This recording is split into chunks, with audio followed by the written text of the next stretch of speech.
أعوذ بالله من الشيطان الرجيم. ശപിക്കപ്പെട്ട പിശാചിൽ നിന്ന് അല്ലാഹുവോട് ഞാൻ ശരണം തേടുന്നു.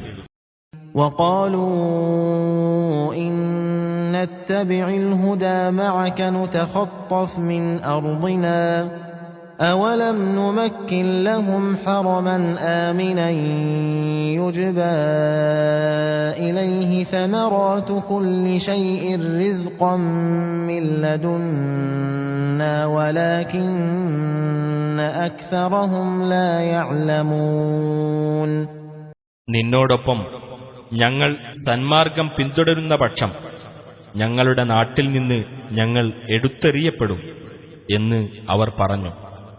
നിർഭയമായ ഒരു പവിത്ര സങ്കേതം നാം അവർക്ക് അധീനപ്പെടുത്തി കൊടുത്തിട്ടില്ലേ? എല്ലാ വസ്തുക്കളുടെയും ഫലങ്ങൾ അവിടേക്ക് ശേഖരിച്ചു കൊണ്ടുവരപ്പെടുന്നു. നമ്മുടെ പക്കൽ നിന്നുള്ള ഉപജീവനമത്രേ അത്.